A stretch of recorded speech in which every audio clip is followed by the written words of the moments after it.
Welcome to the Lift Your Life podcast and welcome to 2021, a year in review. Now, I am actually recording this podcast for YouTube. So anyone watching on YouTube, hey guys, you get to see my face and hear my voice. Aren't you lucky? But everyone else who is the usual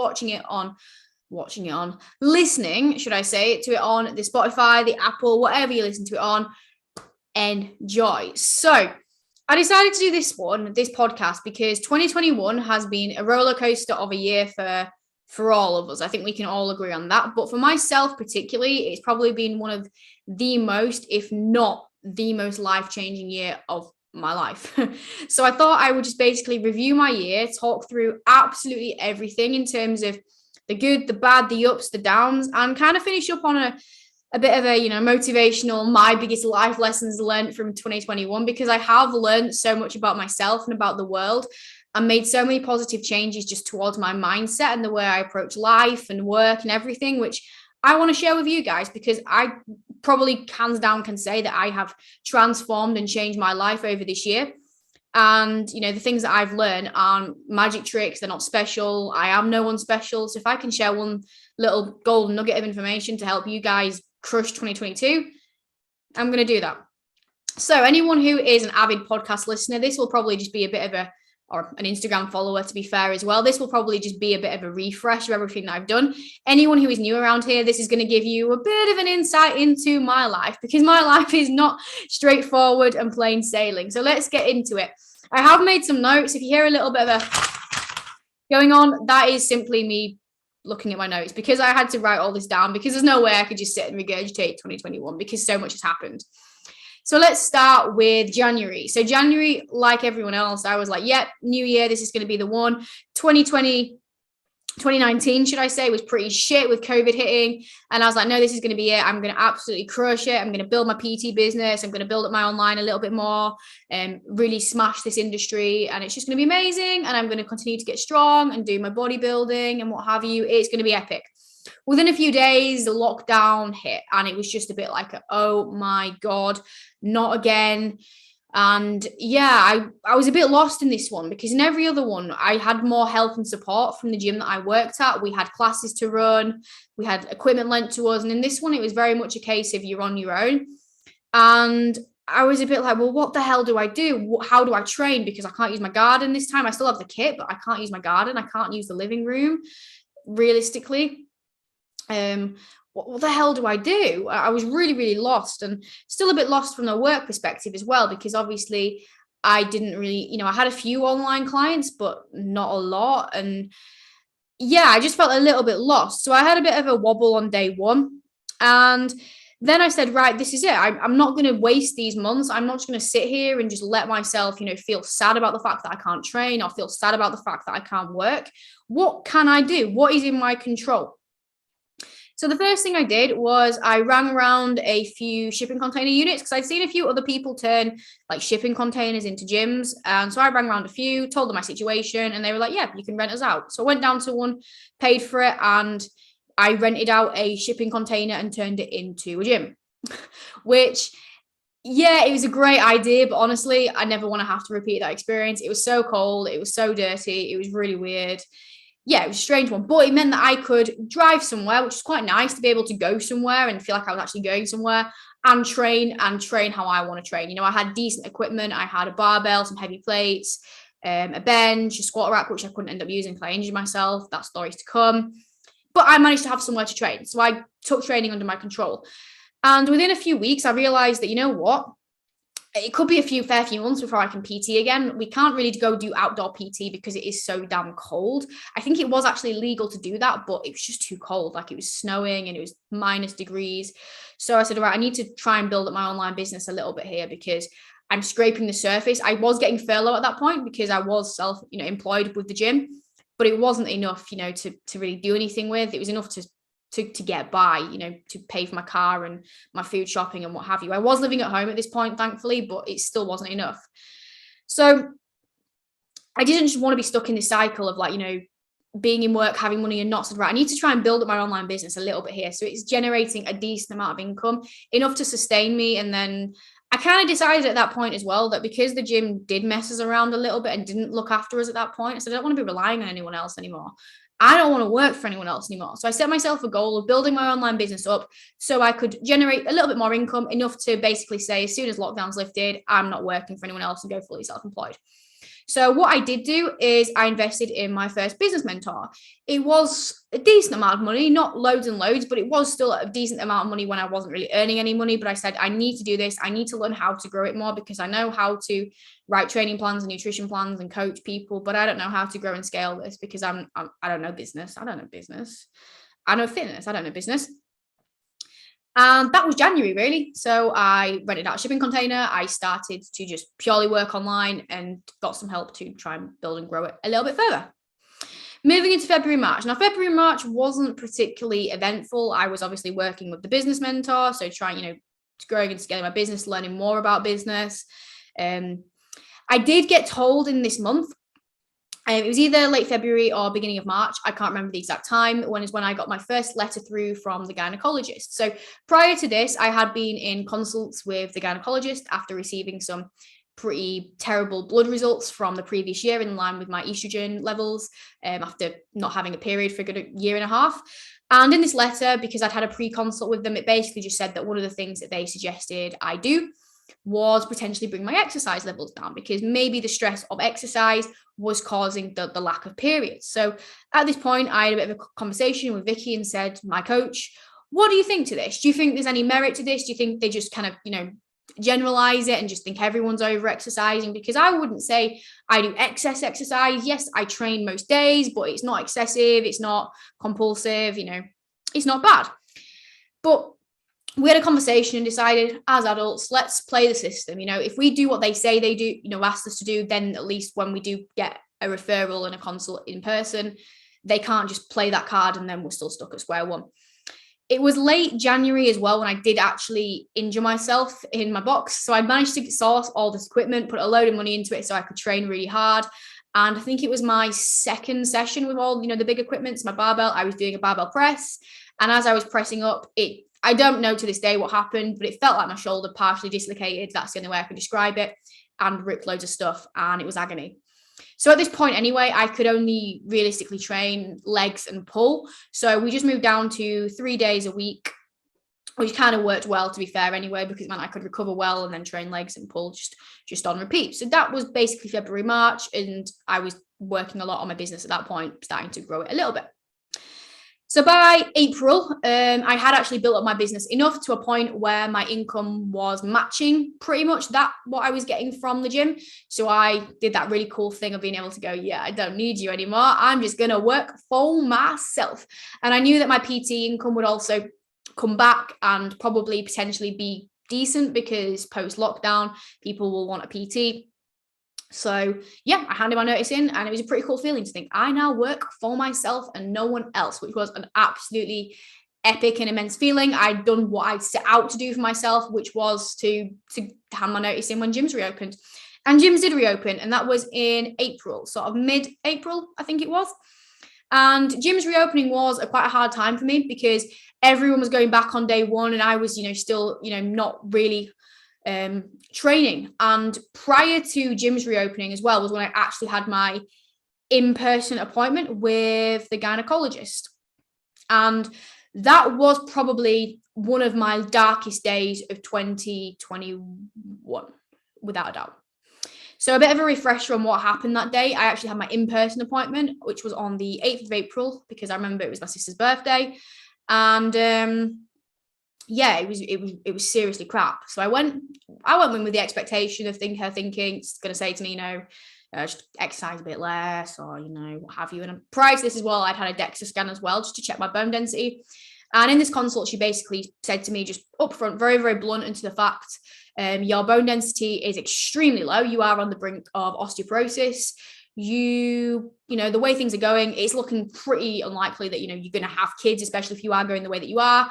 And, it's very unlikely that you will ever get the opportunity to step on stage if you want to put your health first, because it's probably going to just screw with your hormones and bone density further. And then it's like, any questions? And I was like, what the fuck? she basically as well tried to push me into saying, you know, I think you should stop training, you know, like a bodybuilder. You should stop resistance training so hard and heavy and just do more sort of, you know, light resistance work just to keep your bones and joints healthy, and yoga. And I was like, I can't do that. And honestly, it was such a horrendous day, especially being told at, you know, 21. Was I 21 at the time? I think so. I don't even know. You just lose track, don't you, when you get to an age of how old you are, that you're not might not be able to have kids and that you're basically about to snap like an OAP.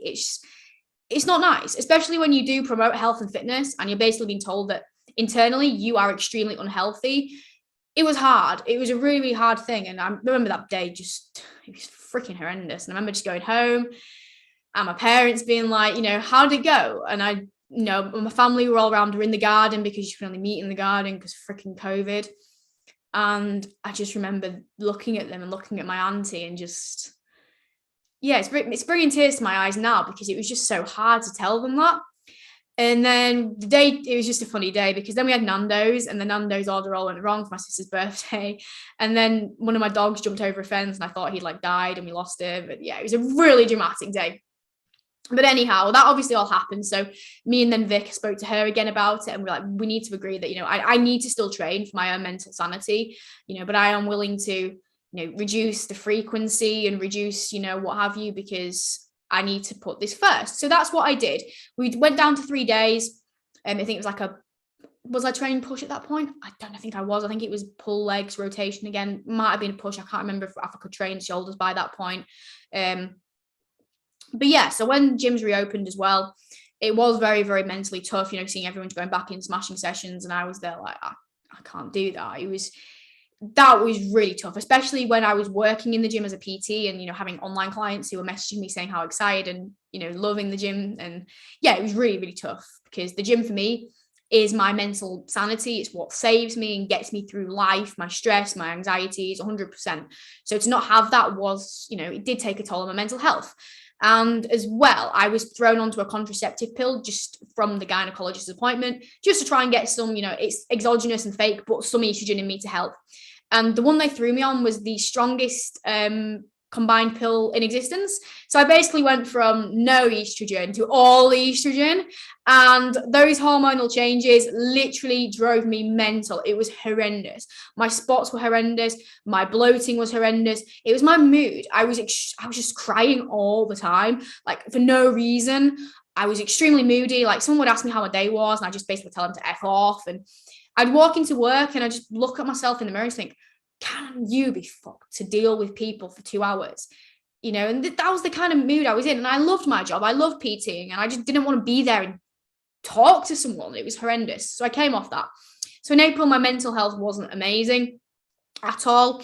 But on the bright side, I, you know, had managed to leave the gym as an employed person and build my own line. And when I did go back in, PT did pick up very, very fast. I started to strategize some marketing strategies and I didn't even need to implement any of them because it was just a case of everything I had done for the gym in terms of promo and getting my name out there was enough. And I got, you know, pretty full pretty fast. We then move into May. So obviously at this point as well, I had actually decided to follow the all-in method. So if you aren't aware of that, it's a method to try and recover your period when you've got hypothalamic amenorrhea, which is basically when you lose your period down to stress, over-exercising, and under-eating potentially. To looking back now, I'm not actually sure if it is or was HA because, well, I'll come on to it. We still haven't got to the bottom of it.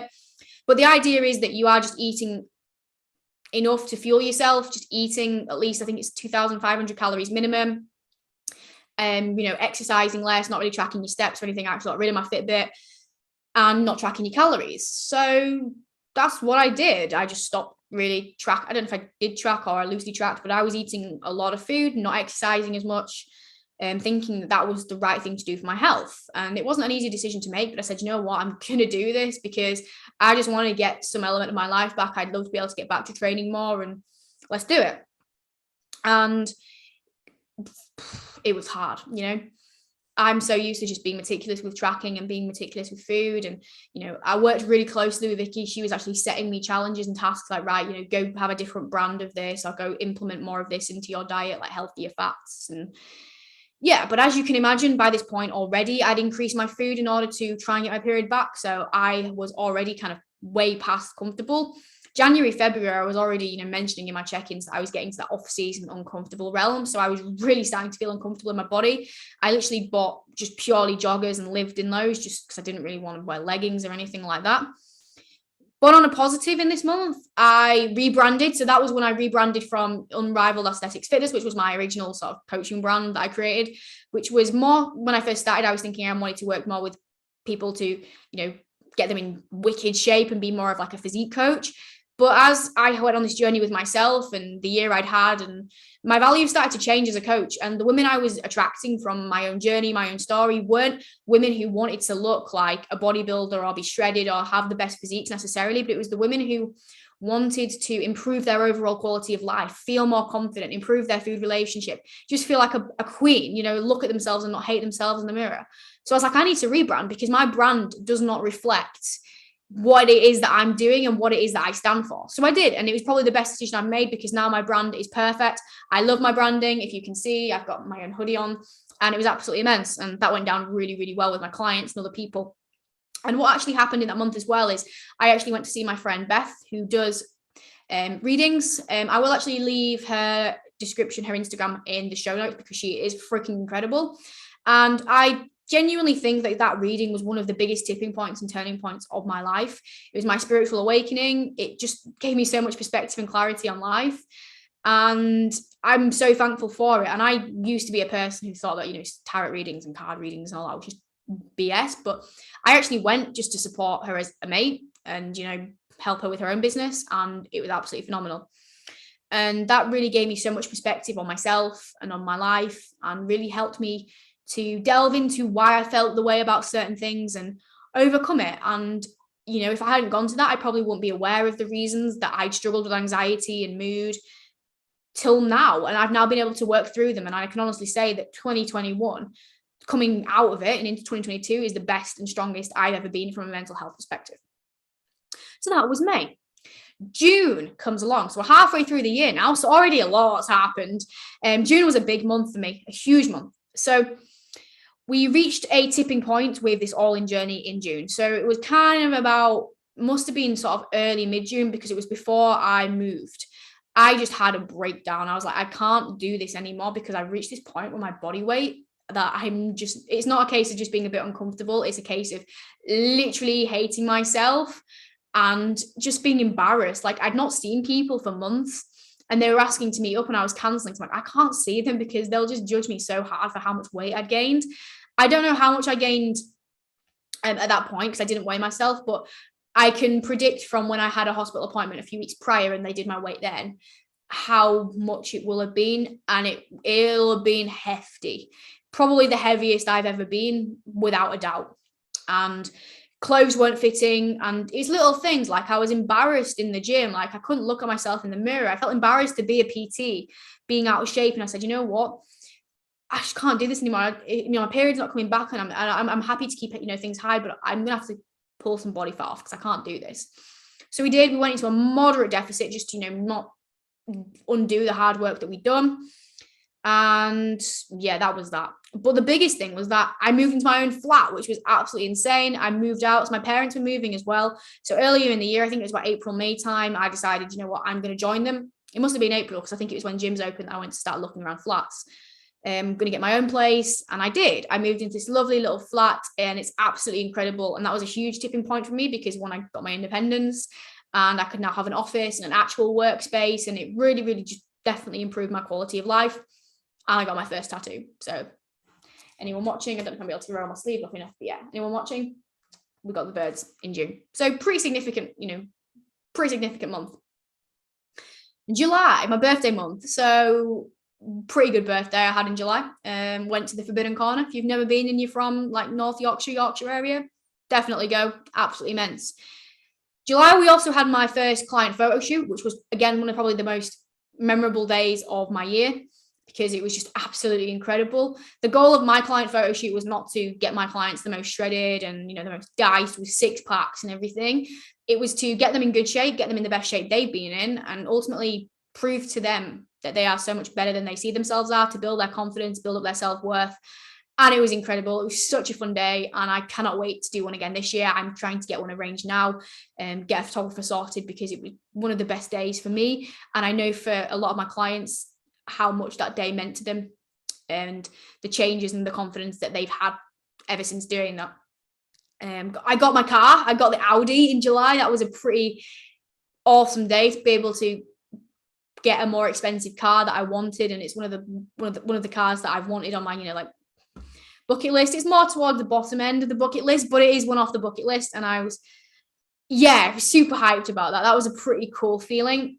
And July as well was when I first got my first natural period, which was again a huge milestone, because that hard work had paid off. But it made me extremely poorly. Honestly, I was so unwell. Literally, I thought I had food poisoning. I went to bed. I couldn't do any work for my clients. I was like being sick, and it was awful. And it was all down to getting my period back. So that shows you the power of hormones. So when people say you're exaggerating your periods, ladies, you're freaking not, because hormones you have estrogen receptors all over your body. So it can really mess with you. So yeah, that was July. August came, and by August, I was starting to reach a point of burnout pretty bad, because yes, I'd gone from, so like December the year before, I was working 4 jobs. I was online, I was PT, I was classes, I was working reception hours, but all of them, as much as it was scattered, I wasn't doing a lot of. But by this point, I was starting to really start to grow my online business, and my PT business was really, really busy, and I was just burnt out juggling the two, running between the two, back and forward from the gym. And I decided that I needed to just channel my energy into one thing. And based upon what I was enjoying more, where I was seeing the best results, what aligned with my values, which was to help people make huge, significant changes to their life, to their confidence, to their happiness, that was all coming from online. And as much as I enjoyed in-person training with people, I just wasn't seeing that same result there. So I thought, you know what? This is where my heart is. And there was just this voice in my head telling me that this is what you need to do. This is what you were meant to do, Luce. So do it. You need to go all in. And I said, right, I need to go all in with this. But right now I just can't afford to, because my business is not busy enough. Now I've got a more expensive car, and now I've got a flat. I can't risk it. So I worked out roughly sort of how much I needed to be earning to make that jump, to close that bracket. And at that point, I decided to invest further into my business, go with another business mentor, one I had my eye on for a while. Very big investment, a monthly investment. But I said, you know what? It's worked before. Everyone who I've spoken to, because I had friends on the course, have said it, you need to do it. So I did it. And that has probably been one of the biggest, again, turning points of my year, was making that bold jump to invest and just trusting my gut that it was the right thing to do. Even though you've got the logic in your head saying, it's a lot of money, and blah, blah, blah. My parents were saying to me, it's a lot of money, Luce, do you really need to? Can you not just do it on your own? But I did it. It was a risk, but it needed to happen, and it genuinely really has paid off.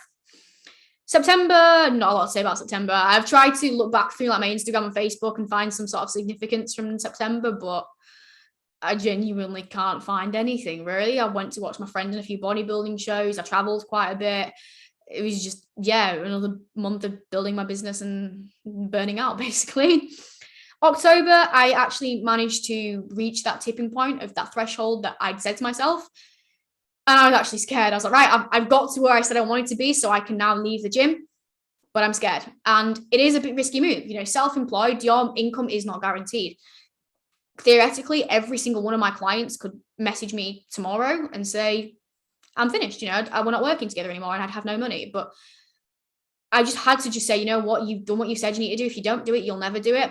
And if you can take all these hours that you're doing PT and then put them into your online business, you'll be able to grow it more, Lucy. So just do it. So I did. I handed my notice in. It was hard because I felt like I was going through a breakup with quite a lot of my clients who I just genuinely loved working with in person. A few of them have moved on to my online, so I've kept a few, which I'm really grateful for. But the ones that I couldn't keep on because they wanted that in-person experience, which I totally understand, it was really tough. It was really, really hard to cut ties with the gym, but had to be done. From a negative perspective, my periods stopped again after those few that I had in July and August, and so I think it was beginning of September. I think I had 2. I had returned to 5 days training at this point, which I was really happy about. So my mental health was really starting to improve because I could start to train more.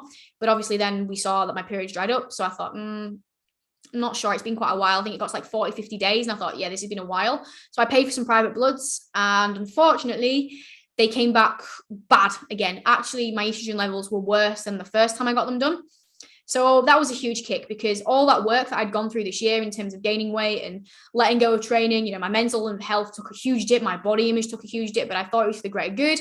I thought, when I got those natural periods back, that this is it, I've done it.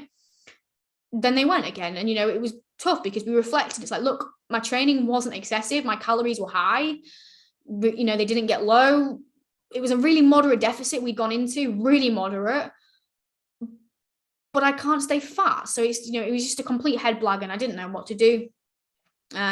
What we did do is just decided to go on like a hormonal contraceptive, but a low dose one for now, just because then at least my health is protected, and, that solves that issue. But it's a paper over the cracks. And I know that maybe I need to delve more into it this year to try and find out the why behind it. But for now, my health is protected, and it means that I can train and, be healthy on the inside. But obviously it is very frustrating not really knowing what the hell is going on with my body and why I don't have periods. And yeah, it's a confusing one, but we will get to the bottom of it. It's part of my mission for this year is to maybe invest into some, because it's probably going to have to be a private healthcare job. I don't think the NHS know what they're doing. They've been crap. I was meant to have a follow-up in July, apparently, still waiting to hear about that. So I don't want to be, chasing them. I want someone who's actually invested in me and my health. So if that means me investing into that, so be it. November, December. What happened in November, December this year? Well, November, December, realistically, have just been months of growth for me as a person and with business. Ever since leaving the gym, my business online has grown massively and pretty rapidly. And when I reflect, it's like, wow, that's happened in that time. That's insane. I'm busier than ever in terms of my online business. I'm having to do so much more, and I'm busy every day. This is my Sunday that I'm recording this on, which is meant to be my total day off. But I was like, if I don't record this podcast today, it isn't getting done this week. But I'm not burnt out anymore. I don't feel as rushed off my feet, even though I'm probably working more hours. I'm working hours doing things that I love. I love every element of my job. It doesn't feel like work. I work on my time. So I work the hours where I'm most fulfilled and energized. And I'm the happiest I've ever been. I'm able to make money, which allows me to live a decent quality of life, doing something that I freaking love. And yeah, it's just pretty incredible. I'm so proud of where my business has grown up to. There's so much still to come with it, which is the most exciting part.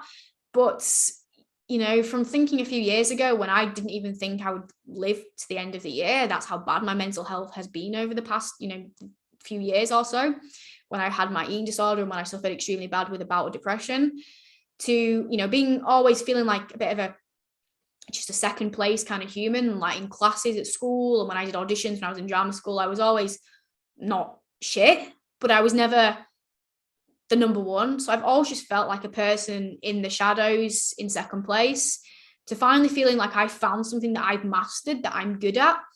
And knowing that it doesn't just benefit me, because, it doesn't just benefit me in terms of making me money and, having a job and that allows me to live a life I want to live in terms of, working on my time, but it benefits so many other people because I'm able to get up, do a job that I love, but which helps other women to improve their life. It's incredible. It's incredible. And the way this year has ended, I could not be happier with my life. And I'm just so excited to see what 2022 has in store for me, has in store for business, has in store for my happiness. And yeah, I'm really, really, really excited. So bring on 2022. But to finish this podcast, because that is my year in a review, I wanted to share my biggest take homes from this year, my biggest lessons. And because honestly, this year has taught me so much as a person, and I've grown so much as a person. And these things that I want to share with you can and will make a massive difference to your life. So the first thing is just to know that shit happens. And if you haven't learned that from COVID, you never will. You know, shit happens that we can't predict, that is beyond our control, and can literally turn your life on its head within seconds. You know, lockdowns have turned my life on its head. I can't train, I can't work. But ultimately, it isn't about the problem. It's how you respond to it and what you do. It's about focusing in on what is actually within your power and control. Because when you focus in on what you can't do and what's not in your control, you are going to have breakdowns. You are going to feel upset. You are going to feel anxious. You are going to feel hopeless. But when you take a shit situation, there is always something that you can focus on. There is always something you can learn from. There's always something you can grow from. And it's remembering that. So if something does happen this year, next week, today, that, you know, is bad, makes you feel down, no matter what it is, remember that it's always how you respond to it and how you deal with it and what you focus on that dictates the outcome.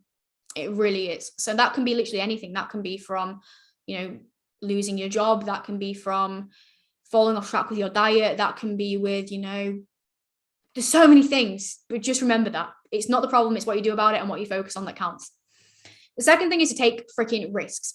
If something matters to you and you're passionate about it and you have that gut feeling that, you know what, this could be for me, freaking do it. Because the risks that I've taken this year have been scary AF, but they have paid off so much. And I'm so glad that I took the leap. And for many of them, I wish I'd just grown a pair and done it earlier, because my life may be totally different and better now.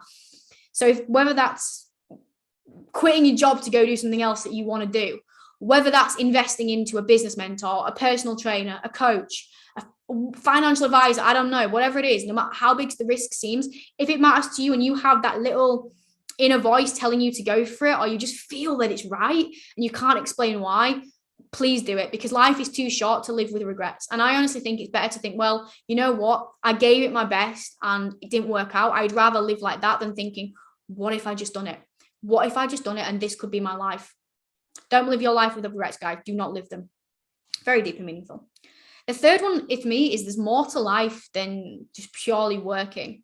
You know, lockdowns and moving into my own place, where I at one point just got so in my own head, just working all the time because I had nothing else to do.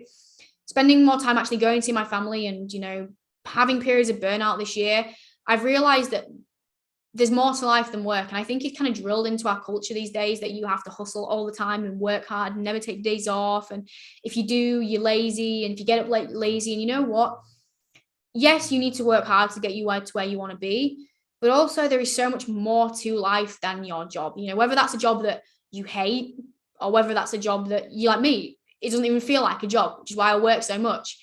But sometimes you have to remember that there is more to life than that. And if you are starting to feel burnt out with your job, you're starting to hate your life with your job, something needs to change, because you can't live your life miserable, because we spend so much of our life working, many hours of our week working. You have to be able to detach from it, or you have to love it.